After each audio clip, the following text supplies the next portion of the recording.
What's going on, guys? Gibbs is here with the second edition of the Rocket League Weekly Recap. So I'm just going to go over what happened in the esports world of Rocket League, which isn't, it's not huge or anything, but in case you missed any of the action this weekend, or if you want to find out where to watch some of the action, then, just make sure you follow along. And if you want just a specific event that I talked about, I'll have the timestamps in the description below. So let's get to it. First off, we're going to go in order of days of how these tournaments played out. So the first one was the ESL Europe Monthly Final. And this was delayed. It was supposed to be on Tuesday and got delayed because of server issues. And so it got pushed to Thursday. And this takes the top 8 teams in the ESL standings for the past month and pits them into a small tournament to see who comes away with, I think it's $150 for first place. So we had Crown and Jewels actually had some really close games. They beat Firewall pretty handily, which, is to be expected. But Galactic Lions was like the big underdog in this tournament. They beat Supersonic Avengers, which is huge, because Avengers has been one of the better teams in Europe. They've been sliding a little bit lately, but coming to this, Galactic Lions were, I wouldn't say heavy underdogs, but, pretty substantial underdogs. Then they had to go up against Crown and Jewels and came down to Game 5 overtime, and Galactic Lions sadly lost. I was rooting for them because I always want to root for the underdog, why not? But it was a very close series with Crown and Jewels, but Crown and Jewels pulled it out. And then on the other side of the bracket, Spectral took out Three Musketeers pretty handily, 3-0, and Manteca FC took out Torch 3-0. Both not too surprising. Maybe Spectral 3-0 in Three Musketeers is a little bit surprising. I thought Three Musketeers would put up a little bit more of a fight. Then Spectral just destroyed Manteca. Like I heard, it was just like a stomp in the 3-0. And as I said before, Crown and Jewels beat Galactic Lions. Then there's Crown and Jewels versus Spectral. And most people will figure, Crown and Jewels got this. Maybe 5 games, maybe 6. But it went all the way to 7 games. I'm not sure what happened in Game 7. I'm not sure if it was overtime like in the previous series for Crown and Jewels. But Spectral came up just short, and Crown and Jewels were crowned the monthly champs. And then for the third place game, Galactic Lions 4-1 Manteca. So it looks like Manteca still has some work. Like they've been trying to climb into that top 10, but they still have some work to do against these better teams, for sure. Then we go into Friday, which was another Europe event, Gfinity. This happens every week. It's $150, I think. 100 for first, 50 for second. And the big story of this was Scrub Killer's competitive outcome, basically. He's 12 years old, and people knew about him from the videos where he beat Crow in some 1v1s, but he subbed in for Supersonic Avengers for ELMP, and he carried pretty hard to beat Flipside in the final 4-3. And along their way that they beat MyXMG and Spectral, they also beat, I think it was SK in the round of 16. So they had to make a run of it with really solid teams. It's all teams in the Pro League. And they took them all out pretty handily. I think SK was 3-1. But the last series, they were up 3-0 on Flipside. Flipside came back 3-3. Last game into overtime, and then Scrub makes a incredible wall pass to himself from the wall and into the net. It was a beautiful goal. And nothing else too surprising here. Team Rocket is showing up again, which is nice. Spectral beating Team Solid, that's not a huge deal.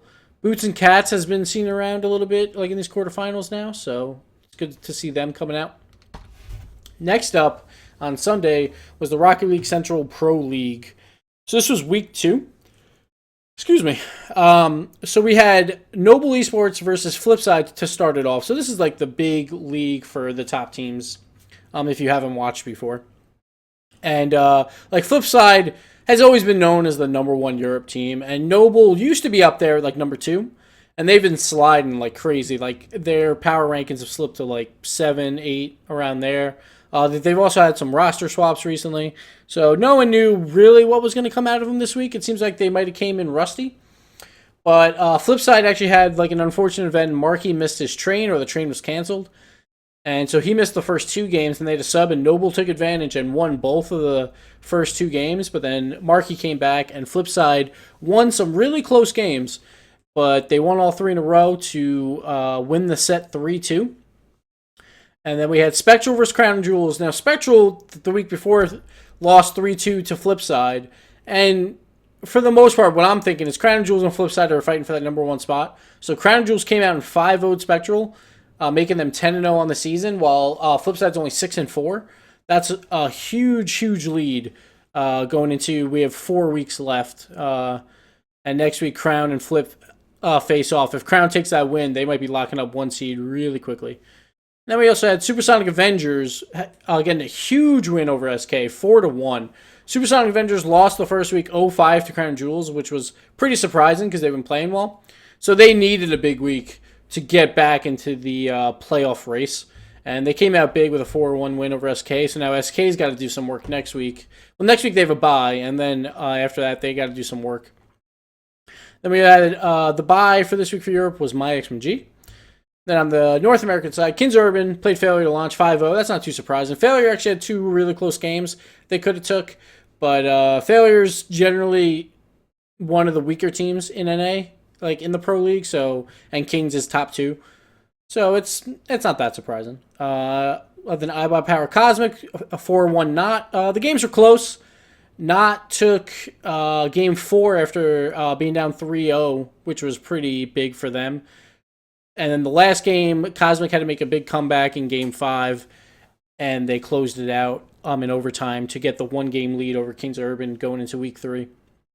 Then we had Creamsicle with a sub versus Nexus, and Creamsicle took the 3-2 win, which was pretty surprising due to Creamsicle having to get a last-second sub. So that's not looking good for Nexus, and it's looking really good for Creamsicle if they can find a third. But yeah, and then Apollo, they had the bye, and that wrapped up the Pro League for the week. It was some solid games, and like most sets were close. Like, even games that went 5-0, like there were some close games in there, and I hope everyone enjoyed it. And then here are our standings through week 2. Yeah, like I said before, Crown Jewels with a 4-game lead over Flipside, who's in second, and then everyone else is below 500 on the Europe side. So 4 teams make playoffs, and it's anyone's game right now. But it's looking like Crown and Flip basically have the top 2 locked up. It's still early, but Crown and Flip play next week, so that's going to be big to see if Flip can start catching up there. And then on the North American side, we got iBuy and Kings way ahead of everyone else. Creamsicle is the only other team above 500. Nexus is 5-5. And then Apollo, Never on Target, and Failure to Launch rounded out. Never on Target, they've played 10 games. They're 3-7. They were favorites to make the playoffs, at least like the 3 seed. But right now it's not looking too good, but they played Cosmic and Kings. So it's not that big of a deal right now. As long as Cosmic and Kings keep beating everyone else, then Knot's fine. So Knot's got to be a big fan of Cosmic and Kings. Same with Failure to Launch. They're 0-10. They played Cosmic and Kings. They needed to beat everyone else, but they hope Cosmic and Kings can pull it out as well. And that brings us to the schedule for week 3. So this will be played Sunday at 1. And we got Spectral, the team in last in Europe, versus Supersonic Avengers. This will be another big week for Supersonic if they can continue their climb after their horrible week 1. And Spectral needs to get wins now. If they don't get wins now, it's going to be really hard to make playoffs. And then we got MyXMG versus Noble. That's a big set because whoever wins that has a better shot at playoffs, while the other team is like, it's going to be rough. Like Noble at least already had their bye, and actually MyXMG as well. So they're both only 2-3. So this game won't affect them like terribly as long as it's not an 0-5, but they both want a big win here because this could be a tiebreak scenario later on. And then, of course, the headline game, Flipside versus Crown and Jewels, while SK is getting the bye. And then in North America, we got Creamsicle versus Kings. This is a big, big set. 2 versus 3. Like after Creamsicle had a great set versus Nexus, this will be big if they can pull out an upset win over Kings and try for that 2 spot. As a Cosmic player myself, I'm rooting for Cream because we want that 1 seed, and right now Kings is the one closest. But Yeah, that should be a really good series. As long as Creamsicle gets a sub and gets some time in with them, that should be a good set. And then we got Never on Target versus Failure to Launch. This is where Never on Target has to show up. Both these teams face Kings and Cosmic in the first week, the first 2 weeks.